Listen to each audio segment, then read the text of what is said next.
Everybody be cool. You be cool. Oh, yeah!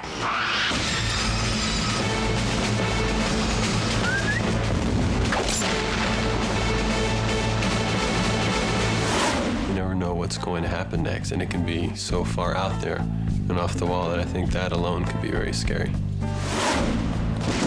Low profile. You understand the meaning of the words low profile? It's a Robert Rodriguez film. So who the hell knows what we've got here? Well, it's an action adventure unlike any you've ever seen. It Takes bedroom scenes and makes them action adventures. You're really just kind of playing, you know, cowboys and Indians.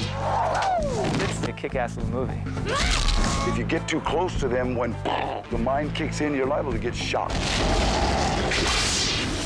I met Quentin at the Toronto Film Festival in 1992. I was on my mariachi tour, and Quentin, he was on his Reservoir Dogs tour, and I saw his movie first at the Telluride Film Festival. So when I got there, we had a lot to talk about, and he went to see mariachi. In fact, I was videotaping the crowd reaction, and he was sitting right next to me. So my videotape has people laughing, but mostly him laughing because he's right next to the microphone.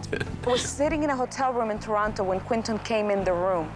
And it was like watching two guys who had known each other since they were like kindergartners. It was really, really something. They loved the same kind of movies, and they were talking about all the Hong Kong movies. And Robert, you know, had been a huge fan for years, and he really didn't know anybody else who knew about these movies that much. We saw an immediate kinship in the kind of movies we were doing. I mean, most first films that come out are more personal kind of dramas or something that, you know, really, and ours were just twisted genre pictures. I mean, what kind of first film is that?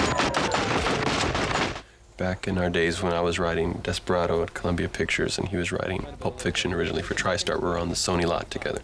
And I was telling him about my Mexican action movie, and he said, hey, I wrote a script set in Mexico about Mexican vampires, and he told me about Dusk Till Dawn. I gave it to Robert to read because Robert just wanted to read all my scripts. And because me and Robert were friends and buddies and stuff, and he read it, and he came back and he goes, man, this is a really cool script. I'd do this tomorrow, man. See, I wish I could get the rights of this. Basically, those two are dangerous. They're a big ball of fire. They're kind of like an alter ego. And frankly, when I heard about the two of them, I was scared. Well, Quentin Tarantino, it's common knowledge that he's possessed. I mean, he called me in on Pulp Fiction to blow up the head in the backseat of the car. And after I blew it up, I says, how'd you like that? He says, no, 10 times bigger than that. He's possessed, you see. He's possessed. Sometimes he channels spirits. He was very persuasive, and if there's something you don't like that he did, he can convince you instantly that it is good and that it does work, and you believe it. A lot of it's the way he talks. But it's also that Obi-Wan Kenobi kind of way, you know. It's like, this line doesn't work for me. He goes, of course it works. And you're like, yeah, it does work.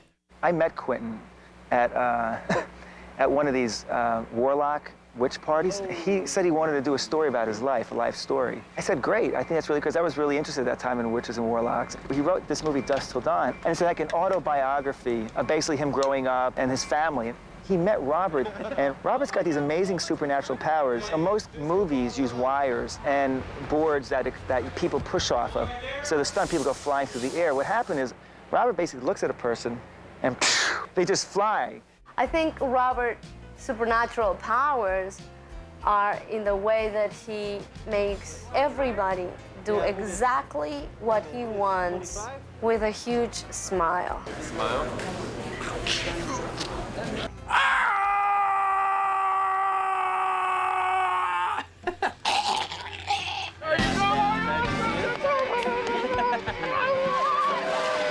Well, Robert is supernatural. Like the other night after we wrapped, we're all gathered downstairs and he was floating over the pool. Could have been the beans. I don't think he actually possesses the powers. I think the bandana does. Why Robert is such a perfect guy for this film in particular is because he knows exactly what this film is and what it should be and what he would want to see if he went and saw it. I knew that he was offering me the chance to direct it myself and have my own ideas, although he did show up every once in a while behind me and whisper sometimes and say, you know, you don't have to do this at all, but, you know, which means, you know, you should consider this. You can do it like this and then tell me his whole mapped out plan. Well, I mean, this is all Robert's saying. I'm just saying about, I mean, one thing you could do, actually, is since you actually are opening the suitcase, we open up the trunk, and he says, don't, you know, he goes, don't say a word. And then to me, open the door. There might be just a tiniest of eye flinches in that one. I brought it in, I don't know. If there's an eye flinch, I'll put a louder explosion sound in through the audience. Okay, cool. That'll be fun. And of course, I didn't want to do it, even if it worked, so that he couldn't later say, see, I directed the whole movie. Robert is much more really fast moving. He puts the camera on his own shoulder. He steady cams himself. He'll get down on a little, we call it the Ouija dolly, on his back, and he's shooting up here. Yeah, we're doing 30, 40 setups a day. Ouch. Today we had this 1,000th shot day. Most directors, like on 15 weeks, don't get to the 1,000th shot. And after 30 days, Robert has hit it. So congratulations, everybody. 1,000? 1,000! This is a very difficult film schedule because we're running around a lot and shooting a lot. We overcame all natural disasters, sand, fire, rain. I think this is probably a 15-week shoot that we've crammed into 10 weeks. And I don't think anyone could do it except for Robert Rodriguez. I think for all the movies that we've ever done, this has been absolutely the hardest movie that we've ever done. I don't think I've been more than 5 feet away from Robert for the entire 6, 7 weeks that we've been shooting because he's so creative. He comes up with stuff consistently on set. He'll be like, oh, wouldn't it be cool if we did this? And then, can you do that? And I'll go, all right, let me see. And I'll run back to the shop and I'll try to see what we have. Oh, I got an arm here, we got a head here. Oh, yeah, sure, we can do it, you know. And Robert is a guy that doesn't drink, doesn't smoke, doesn't do drugs. So I told the K&B guys, that's scarier than anything. Because, I mean, that's coming right out of his very sane, very sober mind. I would come up with gags that I wanted to see done. And I knew there was a lot of computer effects, but I also wanted to do traditional mechanical effects. This is actually a pump action crossbow that Juliette uses. This is George Clooney's weapon.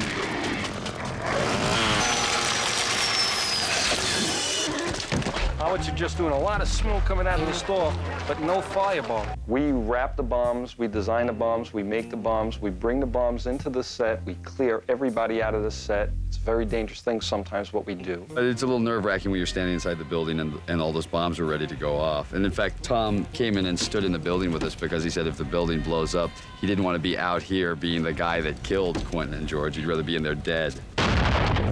Me and George have a scene at the beginning of the movie, and we're arguing as this liquor store is exploding all behind us and around us and over us and onto us.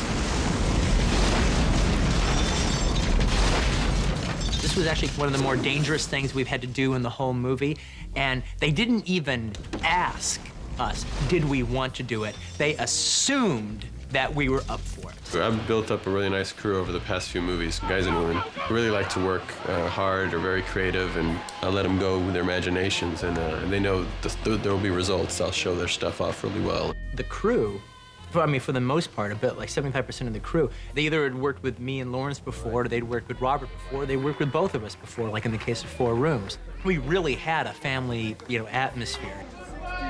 I used to do little itty-bitty horror movies back in the old days on video, and they were so much fun. I mean, using prune juice for blood, and sometimes the cheapy do-it-yourself effects come out even better. These guys are real throwbacks. These guys know and have seen every movie that anybody has ever made. I met Quentin a long time ago at a convention where I was a guest of honor. Quentin was a kid in the crowd. He said, Mr. Savini, I wonder if you'd come by this video store where I work and sign some of your videos. We have lots of old videos. You probably like them. We're in Manhattan Beach. Okay. I went. Because I'm nice to everybody. You know why? They grew up to be Quentin Tarantino and Robert Rodriguez. I knew I was going to be depressed if I had to come into Hollywood and not do all the stuff that I was used to doing. I mean, I really enjoyed operating the camera. I wanted to get better at it. I wanted to learn Steadicam. I wanted to continue editing. I didn't want to give that up. That's my favorite part. They have to do it. They force themselves to do it. Nobody can make them. In the same way, Robert, at 11 years old, making himself, I mean, every weekend he just edited. He filmed during the week and edited on the weekends. You can't make an 11-year-old do that. I've been in love with film and illusion and magic since I was a kid. That's really why I wanted to get involved in filmmaking, because it's a big magic trick. Whenever if you go to a premiere or something, he's got the camera with him because that's how he sees the world, through that. In high school, they let him film football games.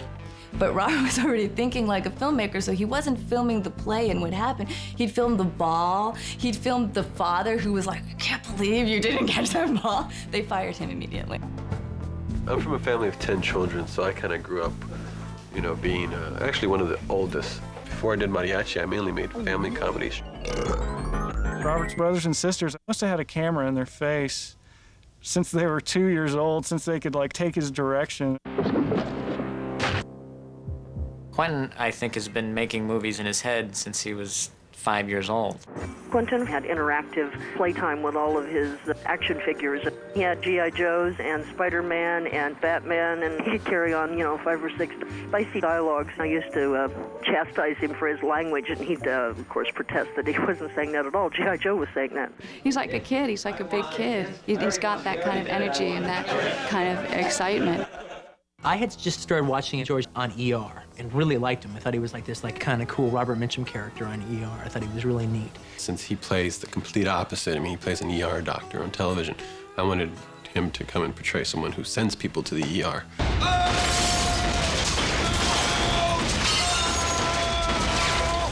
Oh, George is just a very special guy, George. The wave, you're creating those waves. Wonderful spirit, wonderful sense of humor, and he can take it as well as he gives it. Harvey's always, you know, George, can I borrow some money? George, how would you say these lines? You know, that kind of thing. No matter what George Clooney says, he was intimidated when he found out he was going to work with me.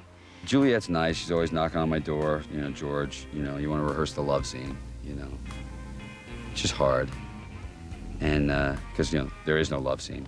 He's desperate at this point, and he was willing. He's like, if you need to set me on fire, so be it. I want to be in your movie. Juliette is the most uninhibited actress I've ever seen. She can do anything and try anything. And the funny thing is, she has very little lines to do in this movie, and she steals the movie.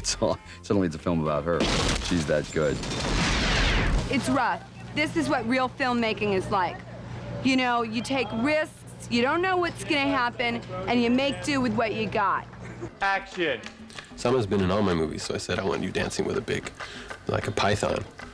And she was afraid of snakes, so I said, oh, well, that's the only way you're gonna get the job. And it was really a great experience. And if Robert had not pushed me into it, I would have missed it. And it was really hot in there, and he was very cold. Robert's such a neat director. He's just really smart, you know. And he's young, so he can just kiss my ass, because I hate him. Quentin does sound effects nonstop, you know. Yeah, so I drove over there. You know, I stopped. He's brilliant, you know. That's part of the fun of all this is, you know, this is the first thing that he's written since he won the Academy Award, so it's kind of fun. The movie itself, it's actually George Clooney vehicle. You know, I don't normally like to do these interviews. I think you probably can tell because I stay away from, you know, documentaries in general. But George really kind of opened me up towards the, you know, just the idea of doing the... Pay no attention to the man behind the picture.